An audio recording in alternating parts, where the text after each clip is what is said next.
The West Asia conflict is expanding rapidly, with a new incident involving NATO and Turkey raising concerns of a wider war and direct involvement of NATO. A ballistic missile launched from Iran was intercepted by the NATO air defense systems as it approached Turkish airspace. Turkish officials say the projectile traveled through Iraq and Syria before being destroyed in the eastern Mediterranean.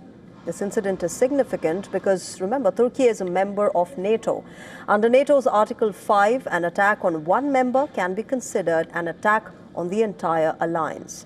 Member countries are obligated to come to the assistance of the attacked member, which may or may not involve the use of armed forces.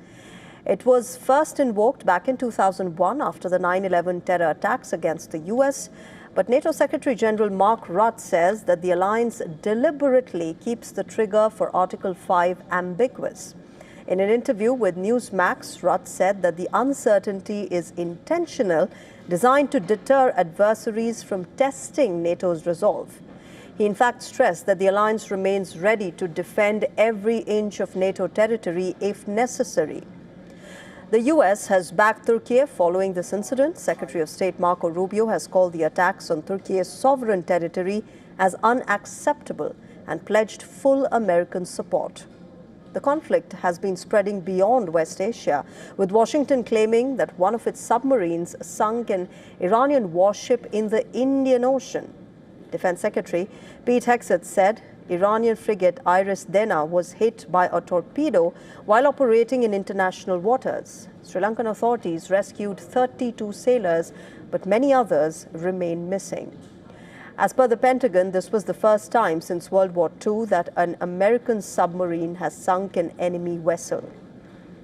Leaders across the world are now being asked whether they could be drawn into this entire conflict.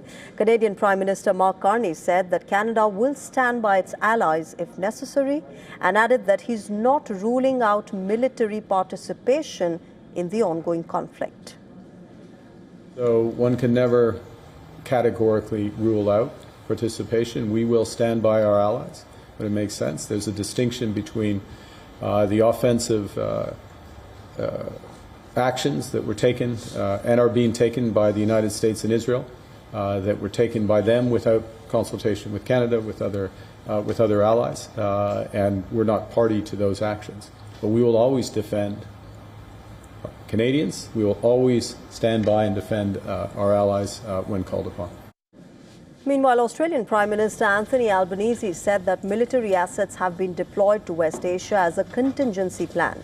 He did not give further details, but local outlet SBS News reported that they were planes. The government is deploying 6 crisis response teams to the region, and we've already deployed military assets as part of our contingency planning earlier this week. I thank those Australians who are going into a dangerous situation in order to help their fellow Australians caught up in this conflict.